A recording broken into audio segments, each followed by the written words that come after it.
Kenseth comes to the line, finishing fourth, and Matt Kenseth is the 2003 NASCAR Winston Cup Series champion. It was this fateful day at Rockingham in November of 2003 that would change the course of NASCAR history forever. Matt Kenseth would clinch the Winston Cup title a full 1 week and 400 miles shy of the checker flag falling on the 2003 campaign. Despite only amassing one win throughout the entire 36-race campaign, Kenseth would score the most points out of anyone and capture his one and only Cup Series title, concluding a journey that can only be described in one word: consistency. The end of the 2003 season would signify the end of an era for the entire sport that would see a 33-year-long title sponsorship from Winston Cigarettes be burned out and the torch passed to the telecommunications company known as Nextel. With new colors adorning the Cup Series, NASCAR set out to rebrand itself and pioneer a new world order for motorsports championships. Ladies and gentlemen, the chase for the Cup. No longer a 36-week grind to be the best you can be on any given Sunday, but a 10-week chase for stock car racing's biggest prize. The 2004 season would see the first iteration of NASCAR's new playoff system put to the test. The top 10 drivers in points after the first 26 weeks of the season would be awarded the opportunity to fight for the Cup in the final 10. NASCAR couldn't have scripted its first chase to go any better. Jeremy Mayfield would enter race 26 at Richmond below the cut line, but would score a walk-off victory to join the 10-man chase. And when the series entered Homestead for race 36, there were still 5 drivers eligible to become the first Nextel Cup champion. 3 years later, the chase field would expand from 10 to 12, and expanding even further into its current field of 16. And then there was that 1 year in between where we had 13, which was just wrong. Happy Jeff Gordon area, everybody. The current iteration came into effect in 2017. The chase was no longer the chase. We finally call it what it is: the playoffs. Now listen up, I'm only going to explain this once. Here's how the playoffs work. Each NASCAR Cup Series race is broken down into 3 stages, with the winner of the first 2 being awarded 2 playoff points, and the winner of the entire race being awarded 5. To make the playoffs, you just have to win a race in the first 26 races of the season, coining the phrase, "win and you're in." The remaining spots are filled in by the top finishing points contenders without a win, making up the field of 16. At the end of the first 26, the top 10 in regular season standings are awarded even more playoff points, with first place getting 15, second place getting 9, all the way down to 10th place getting 1. Those playoff points, plus the playoff points you get from winning stages and races throughout the regular season, are how you're seeded for the first round of the playoffs. The final 10 races are split up into 3 race rounds, eliminating 4 drivers after each one, whittling the field of 16 down to just 4 drivers that will compete in a 1-race winner-take-all finale. The system may seem complex, but it all can be encapsulated by one phrase: survive and advance. Now, let's take you on the 10-week journey that leads to stock car racing's crowning achievement. First up, the round of 16. Atlanta Motor Speedway plays host to the first race of the NASCAR Cup Series playoffs, a 1.5-mile super speedway, best known for its 3-wide finish earlier this year, is the ultimate wild card to kick off NASCAR's postseason. Watkins Glen has been a staple on the Cup schedule since 1989, and it's finally getting its dues. The 7-turn circuit in upstate New York will be the first purpose-built road course ever to host a playoff race. Ever wonder what putting 40 race cars in a blender would look like? Well, just watch a race at Bristol Motor Speedway. The world's fastest half-mile plays host to the unofficial 4th crown jewel of the NASCAR Cup Series and the round of 16 cutoff race. Now that the win and you're in playoff spoilers are eliminated, let's get down to business. This is the round of 12. Kansas Speedway was the site of the closest finish in NASCAR Cup Series history. What used to be a cookie-cutter 1.5 miler, the next gen has made one of the best races of the season, notorious for high attrition amongst playoff contenders. Built on an ancient Indian burial ground, some people say Talladega Superspeedway is cursed. It puts the survive in advance. The key to winning at the fastest superspeedway on earth is attack, but most just hope to get through the big one unscathed. Concluding the round of 12 is the Charlotte Roval. And I know what you're asking, what the is a Roval? The Roval is where the Cup Series first went left and right in a playoff race, utilizing the Charlotte Motor Speedway 1.5 mile oval and infield road course to create one of the most demanding racetracks on the Cup Series circuit. There's a reason March Madness calls it the Elite Eight. These are the best of the best. The first race of the round of 8 takes us to Sin City, to the high-banked, fast but bumpy 1.5 miler Las Vegas Motor Speedway. Winning this race punches your ticket to the Championship 4 first and gives you the fortnight and a half advantage to prepare your car for the finale. The Homestead Miami Speedway hosted the championship race from 2002 to 2019, and there's a reason for that. It's the perfect racetrack. The worn-out surface and progressive banking provides endless opportunity, making it a racer's dream. But if you're going to beat the best at Homestead, you're gonna have to rip the fence. You've run 35 races.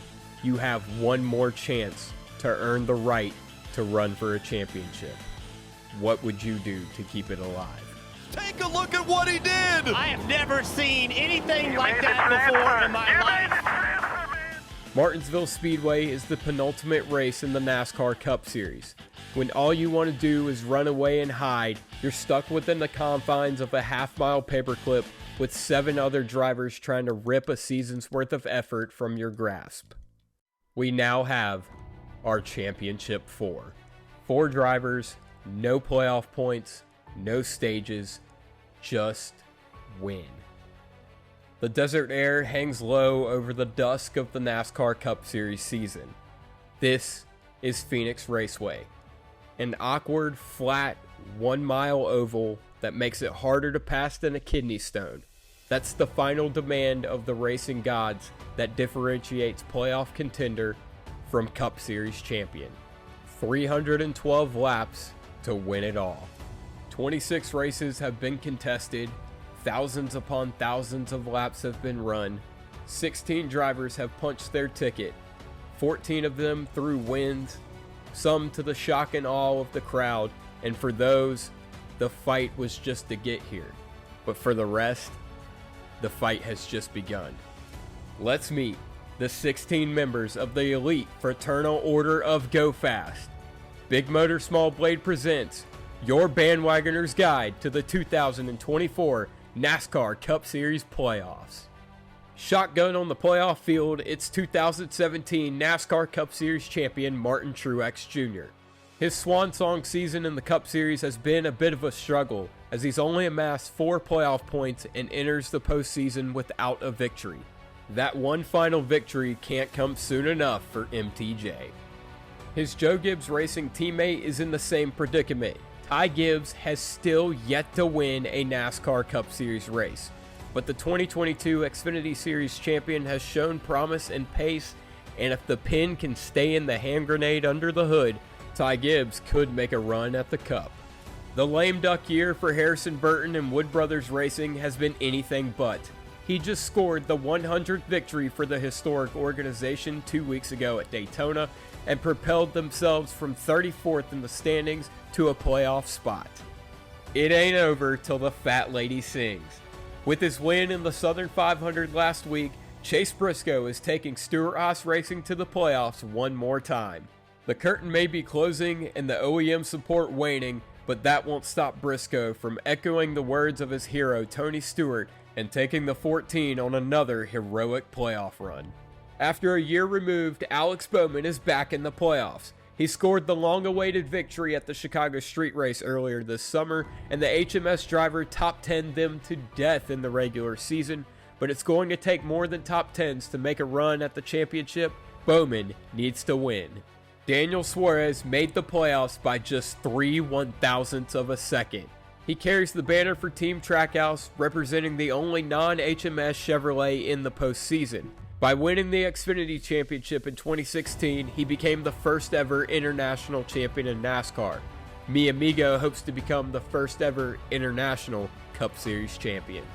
The number 10 seed is St. Louis winner Austin Cindric.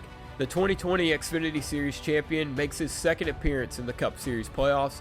He's watched his teammates Joey Logano and Ryan Blaney win the last 2 Cup titles. This is his opportunity to complete the hat trick for the Penske Armada. Speaking of Team Penske, inaugural next-gen champion Joey Logano seeks championship number 3 in 2024. And since the inception of the elimination-style playoffs, the Nashville winner has made the Final Four every even year. It's been since Tony Stewart in 2011 that an owner-driver has won a Cup Series championship, and it's been since the following year that Brad Keselowski scored a title of his own.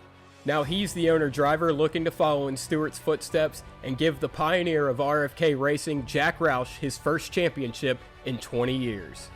It's been a quiet but consistent year for NASCAR's most popular driver, Chase Elliott. He's scored just a single DNF this entire season to go with his lone victory at Texas Motor Speedway. He may be quiet now, but the siren will ring loud and proud if he can repeat his 2020 title run.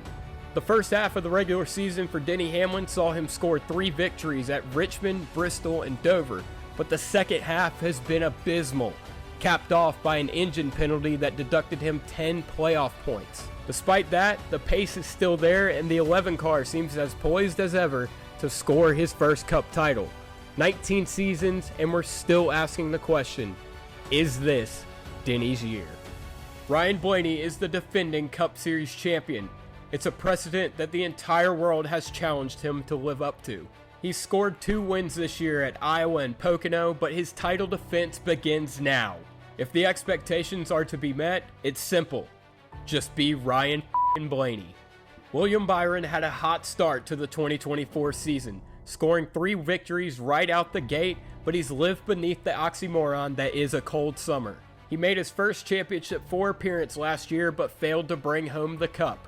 He's got the weight of 4 championships on his shoulders, and the 24 car demands nothing less than the pinnacle. Tyler Reddick scored 2 victories en route to the regular season championship this year, and has the fulfillment of 23XI's 5-year championship prophecy within his grasp. They are the Davids that are challenging the Goliaths that are Gibbs and Hendrick, and with the guidance of Denny Hamlin, the 2-time Xfinity Series champion could bring championship ring number 7 to Michael Jordan. Christopher Bell has demanded we not expect, but respect. He's made championship 4 appearances in each of the last 2 seasons, but if the title is to be his, he will have to meet his match and make lesser of his equal. He will have to beat Kyle Larson. The argument has been made, but we will settle this right now. Kyle Larson is the greatest race car driver in the world. Just this year, Kyle Larson has scored 4 Cup victories, countless sprint car wins, a Rookie of the Year title from the Indianapolis 500, and he nearly became the regular season champion despite being absent from the race that paid the most points. This is the year of Larson, and he's already proven to us the potential of its final act. Emboldened by each stop on the 36-week journey, the Bill France Cup is the symbol of stock car racing's pinnacle. 16 drivers will yearn for the right to hoist it, but only one will claim the title of champion.